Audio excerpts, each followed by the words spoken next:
August 24, 1944. Paris. Smoke curls over the Seine. The city holds its breath. A young soldier crouches in the rubble of a shattered street. His rifle, a French MAS-36, rests against his shoulder. Sweat and soot streak his face. He is Sergeant Joseph Boutin of the 2nd Armored Division. A burst of gunfire shatters the quiet. He dives behind a burnt-out Renault truck. Above, the Eiffel Tower pierces the night sky, glittering, defiant, as if Paris itself waits for liberation. They came from thousands of miles away, across oceans and oceans of prejudice. Yet here they were, black soldiers of the French 2nd Armored Division, part of General Philippe Leclerc's force, ready to reclaim a city that had fallen under the shadow of occupation. Paris, June 1940. Nazi flags draped the Arc de Triomphe. The German war machine had swept across France with terrifying speed. The City of Lights had become a city of shadows. The French army had collapsed. Hundreds of thousands were imprisoned, exiled, or forced into hiding. Hope seemed distant.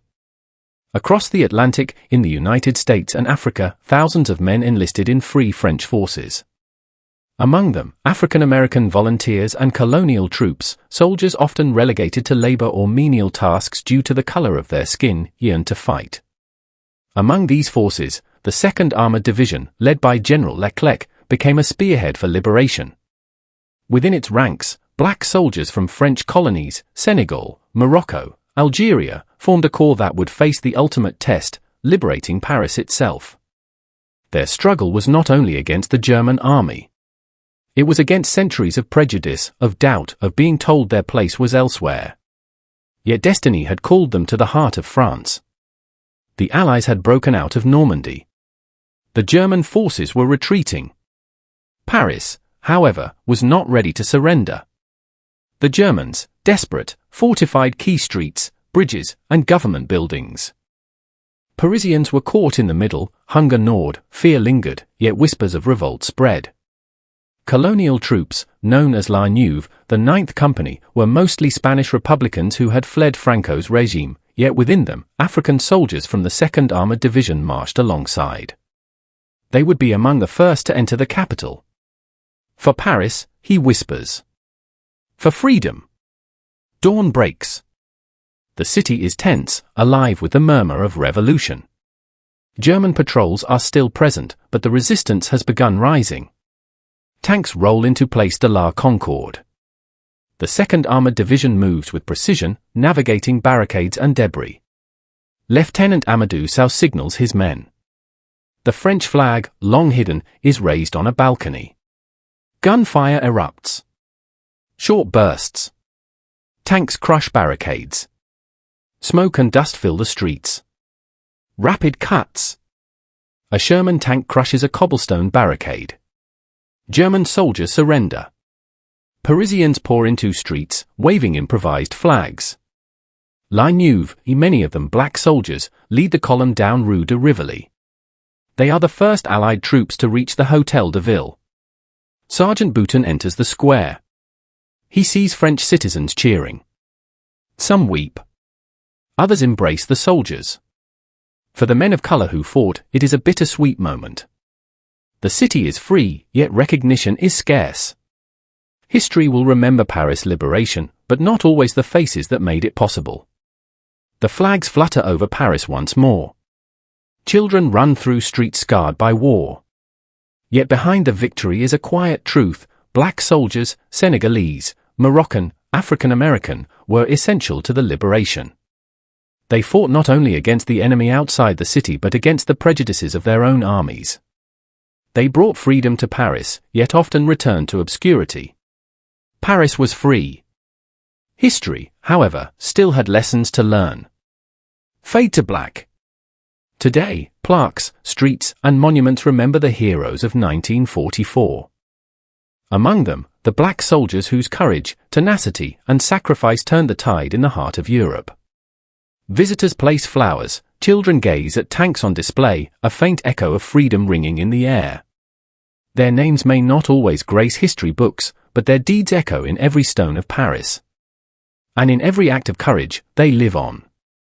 2nd Armored Division, La 2e DB, led by General Philippe Leclerc, entered Paris in August 1944.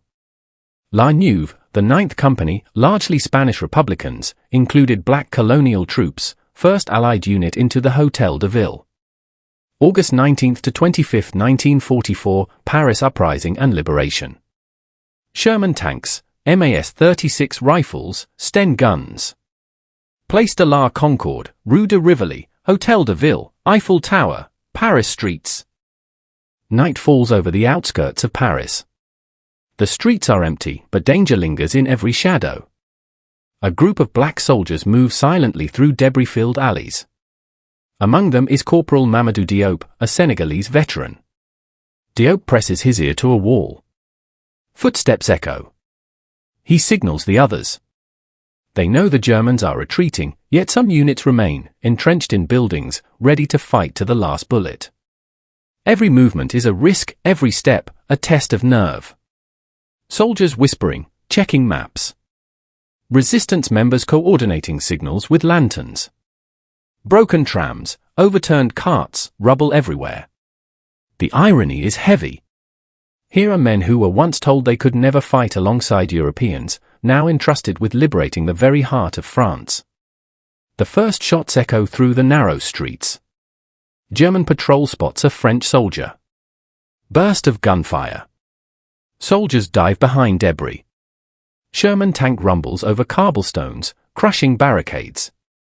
Sergeant Joseph Boutin grips the controls of a tank, sweat beading on his forehead. He fires at a barricade, metal screeching.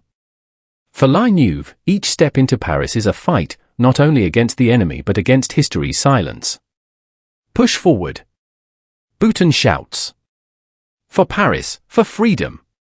French citizens peeking from windows. Graffiti of hope and revolt painted on walls. Resistance fighters coordinating ambushes. Hôtel de Ville. The city's heartbeat. German soldiers are barricaded inside. La Neuve and black colonial troops move cautiously. Lieutenant Amadou Sow signals with hand gestures. Tanks position themselves. Soldiers check weapons. Explosion. Glass shatters. Smoke rises. Soldiers sprint across open squares. German soldiers surrender or flee.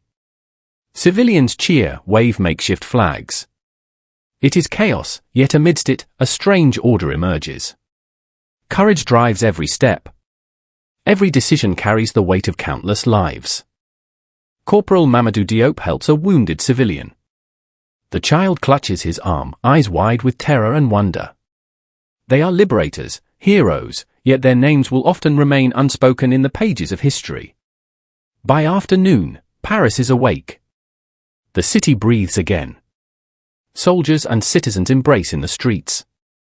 Black soldiers helping Parisians clear debris, offering food, guiding families. Private Jean-Baptiste Diallo, who crossed continents for this moment, smiles as he sees children run freely again. Diallo leaving Dakar. Training in Algeria. Landing in Normandy. Every face tells a story of courage, exile, sacrifice, and hope. Soldiers raise the French flag on the Hôtel de Ville. The crowd cheers. Tears flow.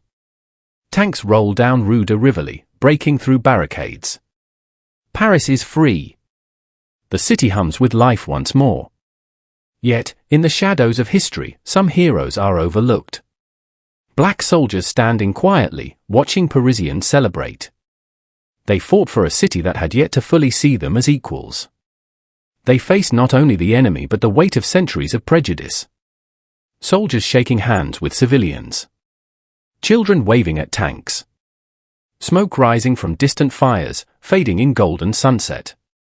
Their deeds carved a path through fear, leaving Paris open, free, and alive. And though history may not have always recorded their names, the city itself remembers. Decades later, monuments honor the fallen, the liberated, the brave. Streets bear their names. Stories are retold. Modern-day Paris streets named after colonial soldiers. Visitors placing flowers at memorials. veterans and descendants walking past tanks and plaques. The black soldiers who liberated Paris, their courage echoes through time. Their story is one of freedom, resilience, and the enduring power of humanity against oppression. Paris was liberated, but its liberation was made richer, deeper, and more enduring by the men whose skin history once overlooked. By late afternoon, Paris has erupted with relief. Church bells ring. Citizens spill into streets. But for the black soldiers, the moment is quiet, intimate. Soldiers helping Parisians lift rubble. Children running alongside tanks. Smoke from last skirmishes drifting above the city. Sergeant Joseph Boutin removes his helmet, wipes sweat and soot, and surveys the city he helped reclaim. They did not seek glory. Recognition was a luxury history had not yet afforded them. Yet their eyes reflect a truth no medal can capture: Paris is free because they fought. In makeshift hospitals, soldiers tend to the wounded. Among them, Private Diallo writes a letter home. "We have taken Paris. I am alive. I have seen the city breathe again. I hope one day the world will remember all of us." Soldiers laughing quietly with each other. A wounded German soldier being treated with care. Resistance fighters and colonial troops shaking hands. Moments like these define history not as battles won, but as humanity preserved amid war. The streets are calm. Paris is free. Yet the war continues. Allied forces preparing to push toward the Rhine. Black soldiers cleaning weapons, checking supplies. Locals placing flowers at makeshift memorials. For the black soldiers, liberation was only the beginning. Many would continue to fight, some wounded, some lost, most returning to lives unmarked by the grandeur of history books. Corporal Mamadou Diop standing quietly on a balcony, looking over the Seine. His face is a portrait of triumph and exhaustion. They had carried a city on their shoulders, and yet the world had barely noticed. Today, plaques, streets, and monuments honor the men who liberated Paris. Modern-day schools and streets named after soldiers from La Neuve. Their courage transcended color and borders. They fought for a city that had once doubted them, proving that heroism knows no race. Paris was liberated, but its liberation was richer, deeper, because of those who history almost forgot. The Eiffel Tower rises above the city, silent witness to struggle, sacrifice, and triumph. The black soldiers who marched through Paris streets were more than liberators. They were bearers of hope. They carried the weight of prejudice, history, and the world's expectations, and still they marched forward. Paris was free. The world remembered. And in every cobblestone, every flag, every whisper of freedom, their courage lives on.